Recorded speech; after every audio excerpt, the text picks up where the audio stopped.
Si tu m'as donné ta vie, je te donne la mienne.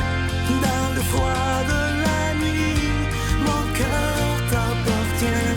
Et quand la tristesse arrive, je sais tu es là, toujours près de moi. Bon vendredi, bienvenue à votre émission La Victoire de l'amour. Aujourd'hui, c'est avec une grande joie et un réel bonheur qu'on accueille dans la famille de La Victoire de l'amour quelqu'un que je pense vous allez beaucoup aimer. Elle est d'une profondeur extraordinaire. Elle est médecin spécialiste, elle est chirurgienne en ORL. Alors, on prend le temps de bien l'écouter. Elle est une femme consacrée également. J'avais tellement aimé l'interviewer lorsque je l'ai reçue il y a quelques mois à l'émission. C'est une femme d'une grande profondeur. On l'accueille avec tout notre cœur, le docteur Valérie Julie Brousseau.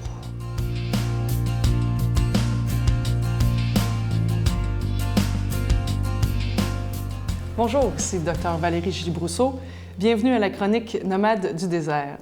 C'est une nouvelle chronique. En fait, on s'est rencontrés, vous et moi, lors d'une émission le 14 juillet dernier. J'ai eu l'honneur d'être interviewée par Sylvain Charon. Et si vous n'avez pas vu l'émission, je vous invite à la regarder. Vous pouvez toujours la voir en ligne. Alors, je me présente. Je suis chirurgienne, otorhinolaryngologiste et je pratique à Montréal. J'ai pensé que je cheminerais avec vous sous le sous-titre de « Nomade du désert ». Il me semble que dans notre vie contemporaine, on est tous relativement confortables, on a des défis, mais ce qui arrive, c'est qu'on a de la difficulté à intégrer, ou du moins j'ai de la difficulté à intégrer la dimension professionnelle, ma dimension personnelle de ma vie, ma dimension spirituelle de ma vie. Il y a différents moyens d'essayer de faire tout ça en même temps et ça semble être énorme, la tâche. Mais d'après moi, un des problèmes qui est majeur dans cette situation, c'est qu'on sépare ces éléments-là au lieu de les mettre comme étant le tout. Notre vie n'est pas une série de fragments, mais bien un tout. L'autre aspect qui m'intéresse en vous proposant cette chronique où on pourra cheminer ensemble, c'est l'aspect de l'aventure. Justement parce que nous vivons des vies qui devenons installées facilement grâce à tous les progrès technologiques.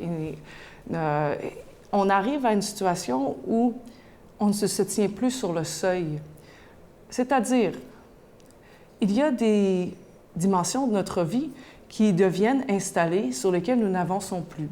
Que ce soit au point de vue affectif dans nos relations, que ce soit au point de vue spirituel dans notre vie, ou que ce soit même sur notre côté professionnel. Je me demande donc comment, ensemble, on pourrait cheminer pour intégrer ces différents aspects, mais aussi pour pouvoir les faire avancer. L'aventure, pour moi, c'est très concret. C'est très différent aussi du voyage. Le voyage, c'est quelque chose de planifié. C'est quelque chose où la destination est d'abord importante et on est là pour essayer de se régénérer. À mon avis, l'aventure, j'oserais dire, est beaucoup plus régénératrice et beaucoup plus intégrative que le voyage. L'aventure, ça veut dire avoir d'abord et avant tout une idée du périple qui est à venir, avoir une étoile, avoir un but vers lequel se diriger et à partir de là, se donner des moyens pour y arriver, tout en demeurant avec une certaine flexibilité, mais surtout en demeurant disponible à la réalité de nos vies quotidiennes, à la vérité qui ressort de cette réalité quotidienne et à partir de là, de trouver des moyens de s'ajuster, de s'adapter pour arriver à avancer constamment. Donc, ça va me faire plaisir de progresser avec vous si vous avez des idées, si vous avez des commentaires, si vous avez des difficultés que vous aimeriez qu'on discute ensemble, s'il vous plaît, partagez-nous-les. Vous pourrez nous rejoindre sur Internet, sur nomadesdésert.com, sur Facebook, sur la page de Victoire de l'amour.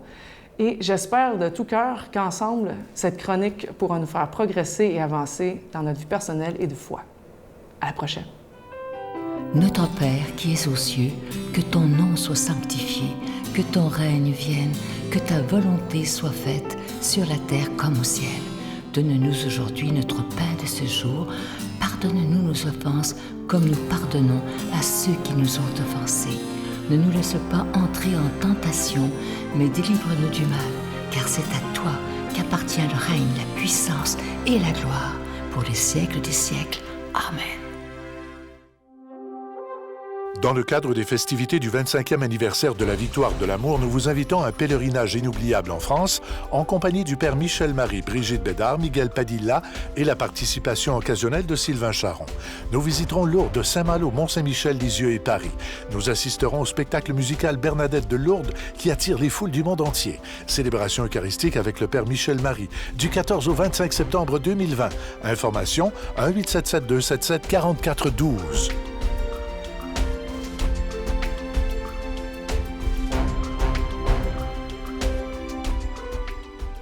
Je suis tellement content de vous parler de ce magnifique cadeau du mois pour la rentrée. Il est d'une beauté exceptionnelle. Regardez-le bien. C'est une exclusivité de la Victoire de l'amour. Il s'agit d'une magnifique croix en pendentif argenté, orné d'une petite larme de cristal. Et le pendentif, il est déjà béni. La chaîne est incluse à votre demande.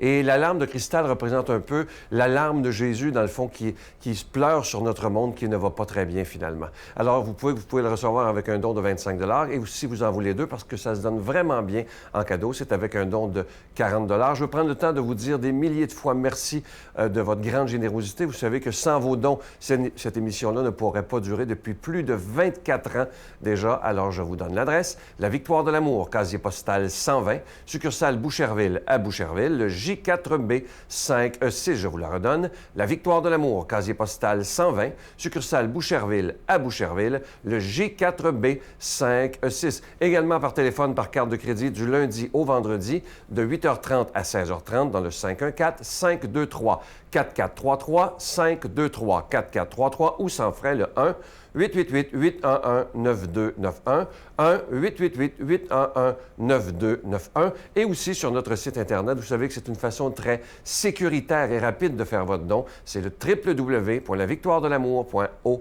Alors, je vous rappelle ce magnifique cadeau du mois, la magnifique croix en pendentif argenté, ornée d'une larme de cristal déjà bénite. Et à votre demande, pour cette fois-ci, la chaîne est déjà incluse. Merci de tout mon cœur de votre prière et merci de votre grande générosité pour la Victoire de l'amour.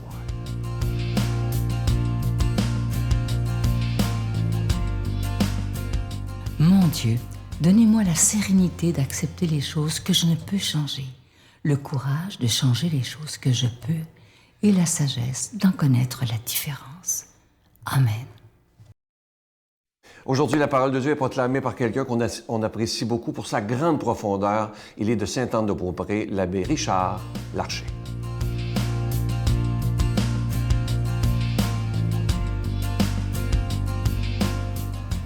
Aujourd'hui, l'Évangile de Saint Luc nous partage ceci. Un jour, des gens disaient à Jésus, « Les disciples de Jean le Baptiste jeûnent souvent et font des prières, de même ceux des pharisiens. Au contraire, les tiens mangent et boivent. » Jésus leur dit, « Pouvez-vous faire jeûner les invités de la noce pendant que l'époux est avec eux? Mais des jours viendront où l'époux leur sera enlevé. Alors en ces jours-là, ils jeûneront. » Il leur dit aussi en parabole, « Personne ne déchire un morceau à un vêtement neuf pour le coudre sur un vieux vêtement. Autrement, on aura déchiré le neuf et le morceau qui vient du neuf ne s'accordera pas avec le vieux. Et personne ne met du vin nouveau dans les vieilles outres. Autrement, le vin nouveau fera éclater les outres. Il se répandra et les outres seront perdues. Mais on doit mettre le vin nouveau dans des outres neuves. Jamais celui qui a bu du vin vieux ne désire du nouveau, car il dit, c'est le vieux qui est bon. »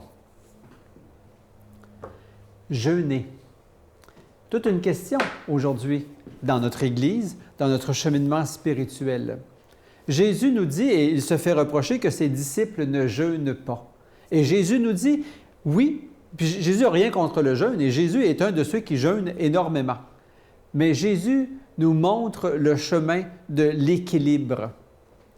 Pour moi, ce qui est le plus difficile pour toute personne, chrétien, non chrétien, ce qui est le plus difficile dans la vie, ou parmi les choses les plus difficiles, c'est de trouver le juste milieu quelque part.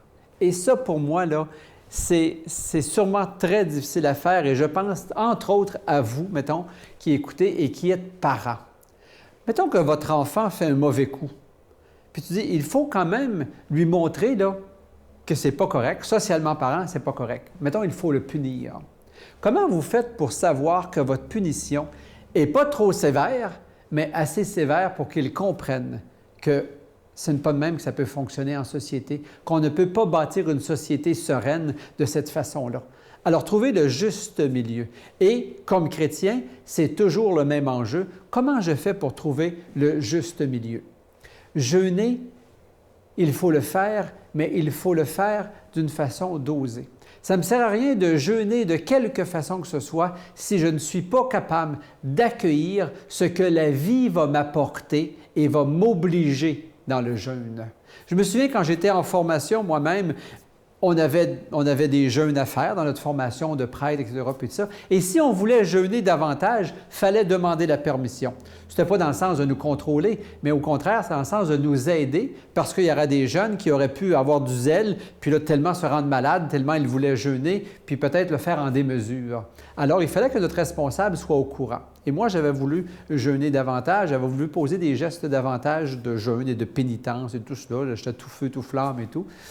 Et voilà que mon responsable de formation et mon directeur spirituel m'avait dit, « Richard, quand tu seras capable d'accueillir les difficultés que la vie va t'apporter avec sérénité, paix et joie, tu pourras ajouter du jeûne à ce qu'on te suggère de faire. » Bien, savez-vous, j'ai pris ça au sérieux et aujourd'hui, je ne suis toujours pas capable d'ajouter des jeûnes à ce que la vie m'apporte. La vie, elle apporte des jeûnes. Je pourrais bien dire, moi, dans le temps de l'Avent, du Carême, là, on est au mois de septembre, l'Avent va commencer bientôt, puis je pourrais dire pendant l'Avent qui s'en vient, je ne mangerai pas de chocolat ou ci ou ça, ou peu importe. Alors, mais je m'impose toujours des choses que moi, je considère être capable de porter. La vie m'apporte des difficultés, des souffrances. La vie va m'apporter des jeûnes et je devrais faire appel à l'époux, puis dire, l'époux, ne me quitte pas. Reste avec moi, marche à mes côtés et j'ai besoin d'entendre ta voix, j'ai besoin d'entendre ta joie, j'ai besoin d'entendre ta parole pour m'aider à porter ce que la vie m'oblige dans le jeûne quotidien. Et quand on est capable de faire cela, quand on est capable de vraiment porter les difficultés de la vie. Et vous et moi, on sait que la vie apporte ces difficultés. Que ce soit la maladie d'un enfant, le cancer, la leucémie d'un jeune qui a à peine 5 ans, qui commence sa vie, que ce soit la perte d'un emploi, que ce soit une séparation dans le mariage ou de quelque façon que ce soit un échec financier, la vie apporte ces difficultés. Et ça, ce sont des jeûnes et il faut les vivre dans la gloire de Dieu. Il faut les vivre dans l'action de grâce. Il faut les vivre dans la joie. Tant et aussi longtemps qu'on n'est pas rendu là, bien ça, c'est les jeûnes que la vie nous apporte et qu'on doit porter et porter avec le plus de sérénité possible. Quand on sera capable de faire ça, alors on pourra rajouter des jeûnes. Entre-temps, demandons à Dieu de nous bénir, lui qui est Père, Fils et Esprit Saint. Amen. Je vous salue Marie, pleine de grâce. Le Seigneur est avec vous. Vous êtes bénie entre toutes les femmes, et Jésus, le fruit de vos entrailles, est béni.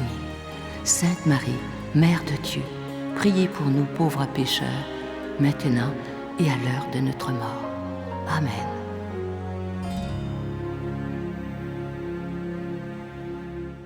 Aujourd'hui, c'est vendredi, donc la prière cet après-midi à 15h. Toute la famille de la Victoire de l'Amour se rassemble virtuellement, bien entendu, pour dire un Notre Père, un Je vous salue Marie et un Gloire soit au Père.